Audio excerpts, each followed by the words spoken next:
বন্ধুরা, আজকে আমরা আলোচনা করব N4 আমরা কেন শিখব। আমাদের কাছে যারাই আসেন তাদেরকে বেশিরভাগ আমরা N4 পর্যন্ত খুব ভালোভাবে শেষ করার পরামর্শ দিয়ে থাকি।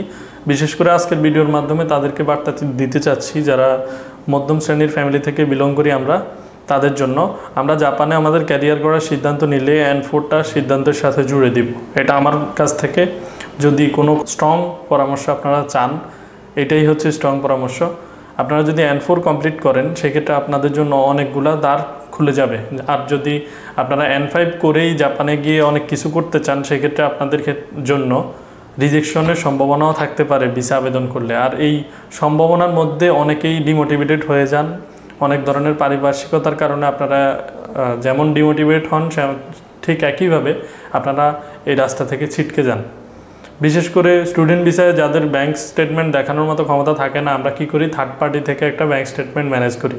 তখন আমাদের ভিসা সাকসেস পসিবিলিটি হয়ে যায় 50-50, হইতেও পারে নাও হইতে পারে। বেশিরভাগই যখন রিজেকশন আসে তখন আমরা এমন অবস্থায় পড়ে যাই, আমরা কি করব না করব, আর ল্যাঙ্গুয়েজ শিখবো কিনা, যেই মোটিভেশন আপনাদের থাকে সেটা পরবর্তীতে গিয়ে আর থাকে না।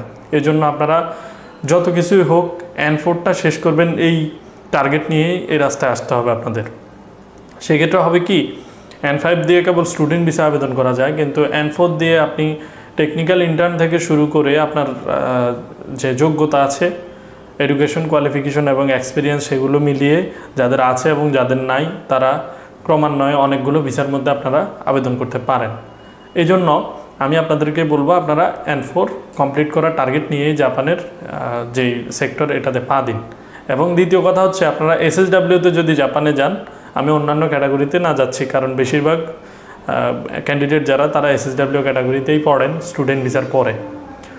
যারা SSWতে আবেদন করবেন তাদের জন্য N4 তো বাধ্যতামূলক। এটা সুবিধা হচ্ছে জাপান যাওয়ার পর আপনি তো N4টা কমপ্লিট করলেন, তার পরবর্তীতে স্কিল টেস্ট রয়েছে বিভিন্ন ধরনের, তার মধ্যে বাংলাদেশে কিছুটা 4টা বর্তমানে অ্যাভেলেবল।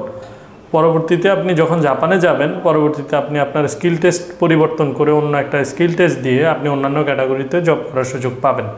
এছাড়াও আপনি যদি N4 করে এই সেক্টরে আগান, আপনার মোটিভেশনও লস হবে না। আপনার একটা হোপ থাকবে যে এই ভিসায় না হলে আমি অন্য ভিসায় পারবো। এই হোপের কারণে আপনার যে মানসিক সমস্যা তৈরি হয় রিজেকশনের কারণে, আর পরবর্তীতে আগানোর শক্তিটা থাকে না, সেটা আর হবে না। তো জাপান সম্পর্কিত যে কোনো ধরনের তথ্যের জন্য, যে কোনো ধরনের সাপোর্টের জন্য আমাদের সাথে সরাসরি যোগাযোগ করবেন। আপনাদের জন্য শুভকামনা। ভালো থাকবেন, সুস্থ থাকবেন। আল্লাহ হাফেজ।